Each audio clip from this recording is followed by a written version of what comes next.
How to celebrate Michaelmas. What is Michaelmas? How do we celebrate it? What's the meaning of Michaelmas? Why do we celebrate Michaelmas? I'll be answering these questions and more as we dive into how to celebrate Michaelmas.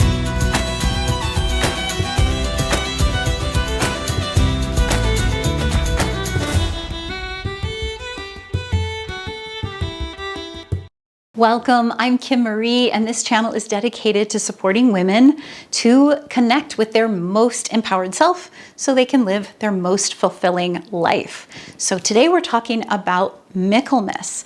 And how does Michaelmas help us live an empowered and fulfilling life? Well, we're going to be taking a look at a handful of different things, including how to celebrate Michaelmas, what the meaning of Michaelmas is, what some of the symbols are. Maybe you've heard about things like the Feast of St. Michael or dragons associated with Michaelmas and different things like that. We're going to be diving into that and explaining those details and offering you some great tips on how to celebrate this amazing festival. So first we want to understand Michaelmas and its meaning. We want to look at some of the historical context of this. So Michaelmas is known as the Feast of St. Michael. It is ultimately an honoring or feast day in honor of the Archangel Michael in the Christian tradition.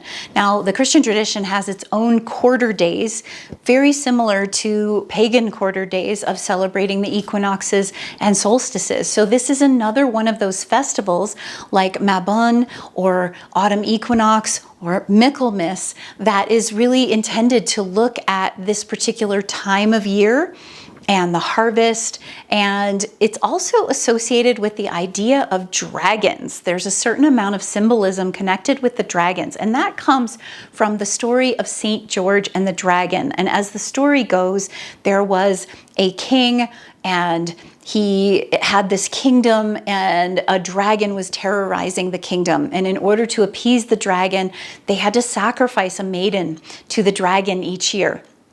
And the sacrifice came via a lottery system. And eventually, the only maiden remaining was the king's daughter.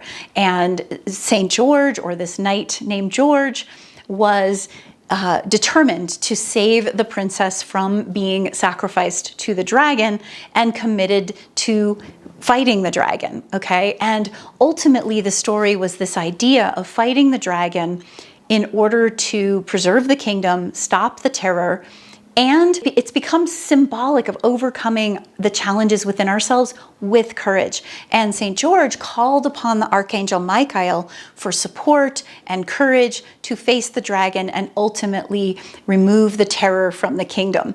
So that is a big part of why we hear this historical significance of Michaelmas being associated with the story of dragons and St. George and kingdoms and maidens and all of that. So it also is, like I said, connected with the autumn equinox and this feast day of St. Michael.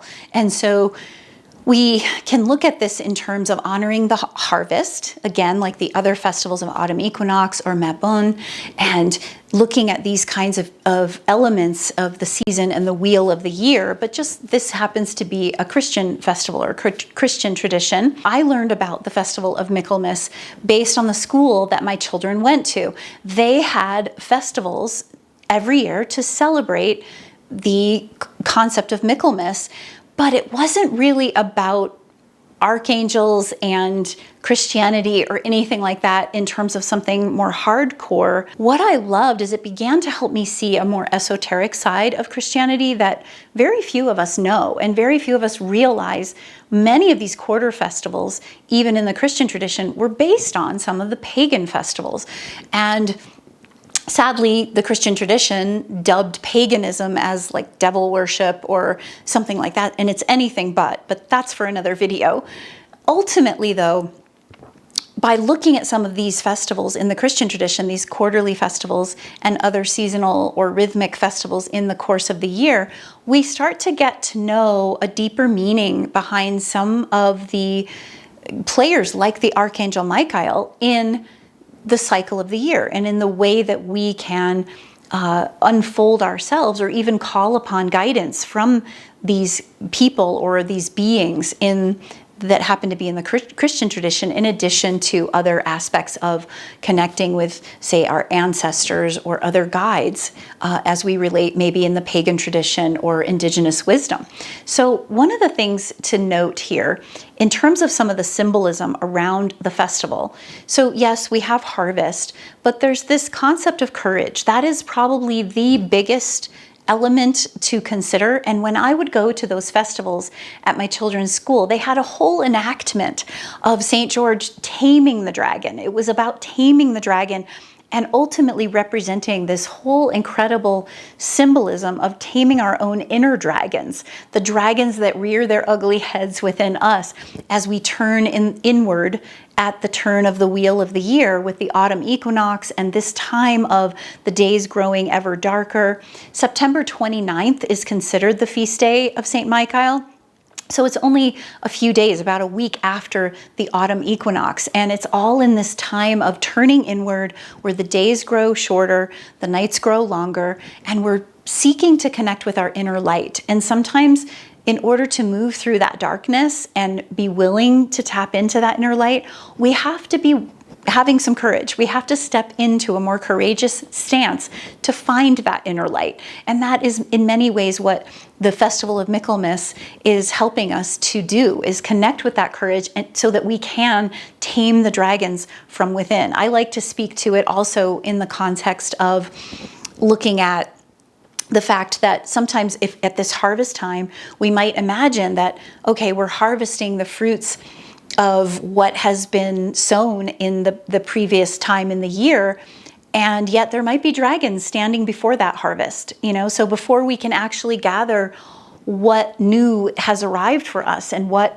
has manifested for us, maybe we might have to face some of these dragons. We might have to face some of these challenges in the year. So this is one of the ways in which we can tune into the symbolism of Michaelmas to find greater empowerment. And I invite you, there's a link in the description to my completely free online autumn equinox gathering that happens.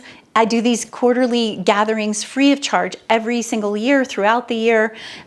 Check out the link in the description, sign up. It's a beautiful community. It's a way of celebrating this time and connecting. And I talk about some of the traditions behind the autumn equinox, including Michaelmas. So join us for that free gathering and like a mini retreat to just nourish your soul. And so as we tap into this autumn equinox energy and we tune into the courage of Michaelmas and the shift in the turn of the year, we can look at these themes as ways of tuning into our own inner growth and inner development.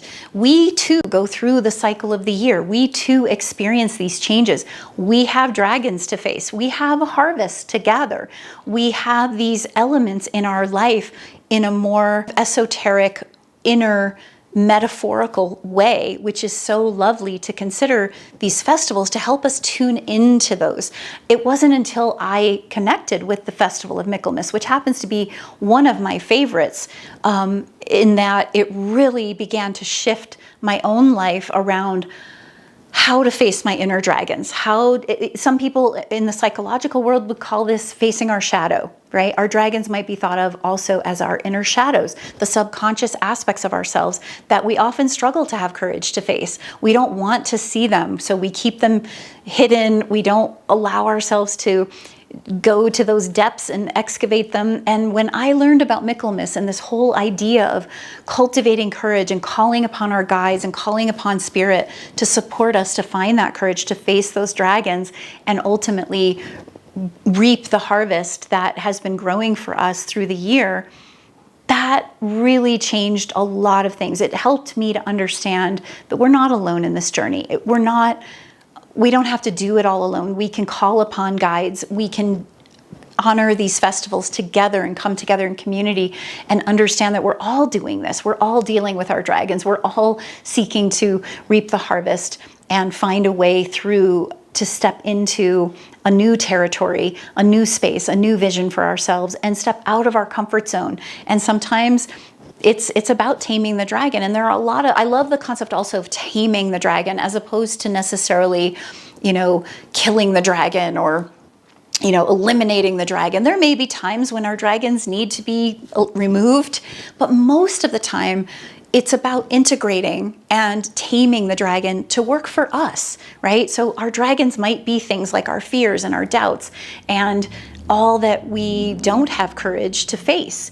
And when we can tame those dragons and cultivate courage, now those fears aren't overpowering us. And in fact, maybe those fears become something that works for us. We can get those dragons to work for us to help us manifest our vision and achieve our goals and create our dreams for ourselves. Here's the question: how to celebrate Michaelmas? How do we do that?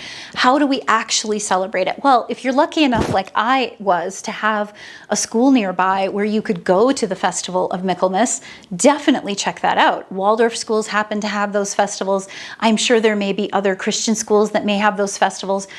Look in your area and go attend one of the festivals. Just witness one of the festivals as a way of letting that sort of wash over you and let your soul drink in the meaning, the deeper meaning behind it. You could also read stories about St. George and the Dragon and other aspects of Michaelmas. That's a wonderful way to connect with the energy of the season and the meaning behind Michaelmas. But on a more practical note, one of the traditions that's often expressed is making something called dragon bread. Google some recipes for dragon bread, and it's just this idea of making bread in the shape of a dragon to honor the taming of the dragon and celebrate the time. And often the bread or the loaf is decorated and laid out, and maybe a community gathering happens to join in the feast with the bread that is made special for that day. And of course, having a feast is a wonderful way to celebrate this time. Another thing we can do is take some time and pause to acknowledge our inner dragons. You know, what might be standing in our way? If we're trying to achieve something and we see something, but we keep wondering, what is it that gets in my way? Why can't I seem to make this happen? Spend some time with that. Spend some time reflecting upon what your inner dragons might be. It's a wonderful way to celebrate Michaelmas, is to honor the meaning of it and look at how it lives in you to help you bring forth your own sense of empowerment. With this, you might do some reflective journaling where you're jotting down and writing about what some of these dragons are, maybe speaking with them, dialoguing with these dragons and asking, what do they need? What are they looking for? What can you do to help them work for you instead of them standing in your way, in the way of your dreams? These are all wonderful ways to connect and celebrate the festival. You can light some candles and really connect inwardly and deeply. So I hope that helps and gives you ideas for celebrating Michaelmas. Please be sure to sign up for the Autumn Equinox Gathering, and I look forward to seeing you in the next video.